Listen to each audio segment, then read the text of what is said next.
ಈ ಬೆಂಗಳೂರಿನ bomb blast ಪ್ರಕರಣ ಕಾಂಗ್ರೆಸ್ ನಾಯಕರಿಗೆ ಸಹಜವಾಗಿ ಟೆನ್ಷನ್ ತಂದಿಟ್ಟಿದೆ.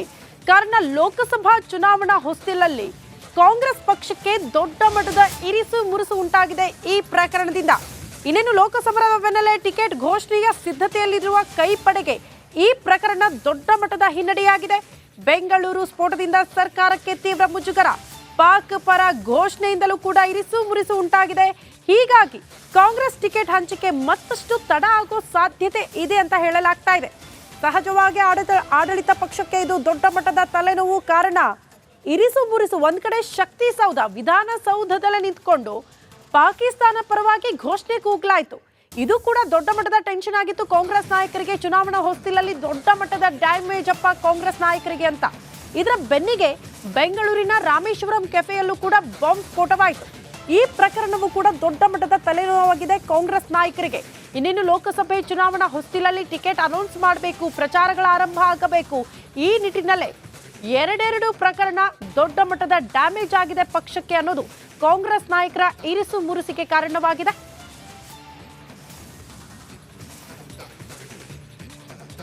ಈ ಬಗ್ಗೆ ಮತ್ತಷ್ಟು ಡೀಟೇಲ್ಸ್ ಅನ್ನ ಕೊಡ್ತಾ ಹೋಗ್ತಾರೆ ನಮ್ಮ ಪ್ರತಿನಿಧಿ ಬಸವರಾಜ್. ನೇರ ಸಂಪರ್ಕದಲ್ಲಿ ಜಾಯಿನ್ ಆಗ್ತಿದ್ದಾರೆ. ಬಸವರಾಜ್, ಸಹಜವಾಗಿ ಆಡಳಿತ ಪಕ್ಷಕ್ಕೆ ಇದು ದೊಡ್ಡ ಮಟ್ಟದ ತಲೆನೋವು, ಜೊತೆಗೆ ಹಿನ್ನಡೆ ಅಂತ ಕೂಡ ಹೇಳಬಹುದು. ಕಾರಣ ವಿಧಾನಸೌಧದ ಅಂದ್ರೆ ಶಕ್ತಿಸೌಧದಲ್ಲಿ ನಿಂತ್ಕೊಂಡು ಪಾಕಿಸ್ತಾನದ ಪರವಾಗಿ ಘೋಷಣೆ ಕೂಗ್ಲಾಯ್ತು.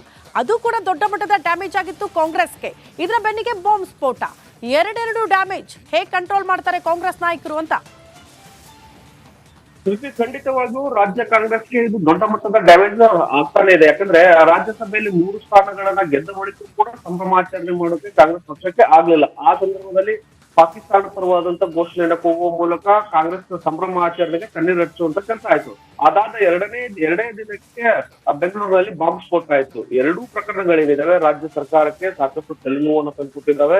ಸಾಕಷ್ಟು ಆಕ್ಟಿವ್ ಆಗಿ ಒಂದು ಗ್ಯಾರಂಟಿಗಳ ಜಾರಿ ತರಬೇಕಾಗಿರ್ತಕ್ಕಂಥದ್ದು, ಗ್ಯಾರಂಟಿಗಳ ಸಮಾವೇಶ ಮೂಲಕ ಕಾಂಗ್ರೆಸ್ ಪಕ್ಷ ಪ್ರಚಾರವನ್ನು ಪಡಿಸಿಕೊಳ್ಳಬೇಕಾಗಿತ್ತು ಮತ್ತು ಲೋಕಸಭೆಗೆ ತಯಾರಿಯನ್ನು ನಡೆಸಬೇಕಾಗಿತ್ತು. ಅದರಲ್ಲೂ ಪ್ರಮುಖವಾಗಿ ಜನವರಿ ತಿಂಗಳ ಎಂಡಿಗೆ ಮೊದಲ ಪಟ್ಟಿಯನ್ನು ಬಿಡುಗಡೆ ಮಾಡ್ತೇವೆ ಅಂತ ಹೇಳ್ತಿದ್ದಂತ ರಾಜ್ಯ ನಾಯಕರು ಇನ್ನೂವರೆಗೂ ಕೂಡ ಸೊಲ್ಲೆಸ್ತಾ ಇಲ್ಲ.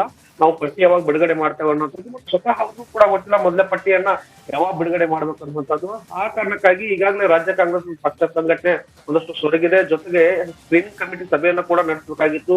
ಸ್ಕ್ರೀನಿಂಗ್ ಕಮಿಟಿ ಸಭೆ ಮೂಲಕ ಒಂದಷ್ಟು ಮೊದಲ ಪಟ್ಟಿಯನ್ನ ಬಿಡುಗಡೆ ಮೂಲಕ ಅಂದ್ರೆ ಆ 1 ಅಥವಾ 2 ಹೆಸರು ಇರ್ತಕ್ಕಂತಹ ಮೊದಲ ಪಟ್ಟಿಯನ್ನ ಅಖೈರು ಮಾಡಿ ಕೇಂದ್ರ ಸಭೆಗೆ ಕಳಿಸಬೇಕಾಗಿತ್ತು. ಆದ್ರೆ ಆ ಯಾವ ಕೆಲಸವೂ ಕೂಡ ಆಗ್ತಾ ಇಲ್ಲ. ಪಕ್ಷ ಸಂಘಟನೆ ಕೂಡ ತೊರಗಿದೆ. ಪಕ್ಷವನ್ನು ಕೂಡ ಕಾರ್ಯಕರ್ತರು ಕೂಡ ಯಾರು ಮಾತನಾಡ್ತಾ ಇಲ್ಲ ಅನ್ನುವಂತ ಒಂದಷ್ಟು ಅಸಮಾಧಾನ ಇದೆ.